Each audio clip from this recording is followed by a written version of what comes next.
তো হ্যালো বন্ধুরা, তো আবার একটা নতুন ভিডিও নিয়ে চলে আসলাম তোমাদের সামনে। তো এই ভিডিওতে আলোচনা করতে চলেছি ইস্ট বেঙ্গল ক্লাবকে নিয়ে। তো ইস্ট বেঙ্গলকে নিয়ে দুটো গুরুত্বপূর্ণ আপডেট এই ভিডিওতে দেব। তো প্রথম যে আপডেটটা দেবো হিজাজি মাহিরকে নিয়ে।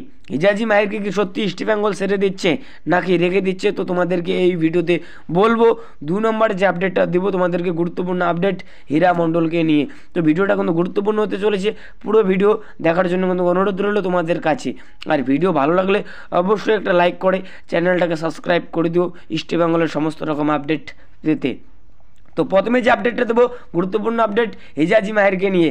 তো অনেকেই ভাবছো যে হিজাজি মাহিরকে ছেড়ে দিচ্ছে ইস্ট বেঙ্গল, তো তাকে কিন্তু আর রাখছে না টিমে, তো অনেকেই কিন্তু ভাবছো। তো এই মুহূর্তে যে আপডেটটা পাওয়া যাচ্ছে, তো হিজাজি মাহিরকে কিন্তু ছেড়ে দিচ্ছে না ইস্ট বেঙ্গলের ম্যানেজমেন্ট, তো তাকে কিন্তু রেখে দিচ্ছে ভাই। তো হিজাজির সঙ্গে কিন্তু ইস্ট বেঙ্গলের কিন্তু 2026 সাল পর্যন্ত কিন্তু চুক্তি রয়েছে, তো তাকে কিন্তু ছেড়ে দিচ্ছে না ইস্ট বেঙ্গলের ম্যানেজমেন্ট। তো তাকে যদি ছেড়ে দেয় তাহলে ইস্ট বেঙ্গলকে কিন্তু আর্থিক কিন্তু জরিমানা কিন্তু দিতে হবে ভাই।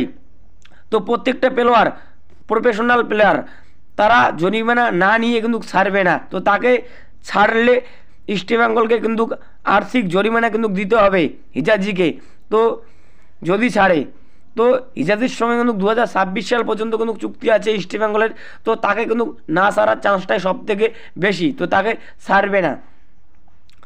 তো 2 নম্বর যে আপডেটটা দেবো তোমাদেরকে গুরুত্বপূর্ণ আপডেট হীরা মণ্ডলকে নিয়ে। তো অবশেষে কিন্তু অনেক দিন পর কিন্তু আবারও কিন্তু মাঠে ফিরলো হীরা মণ্ডল।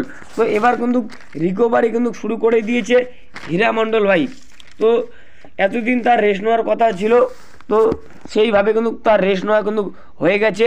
তো এবার কিন্তু রিকভারি কিন্তু শুরু করে দিয়েছে। তো হীরা মণ্ডলকে কিন্তু আমরা আবারও কিন্তু ইস্ট বেঙ্গল টিমে কিন্তু দেখতে চলেছি ভাই।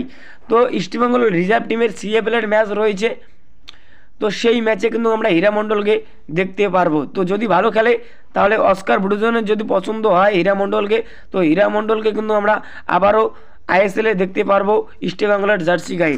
তো ইস্ট বেঙ্গল কিন্তু এবার সাইড ব্যাগের কিন্তু অভাবে কিন্তু ভুগছে, তো হীরা মণ্ডল কিন্তু ভালো অপশন হতে পারে অস্কার ব্রুজনের জন্য।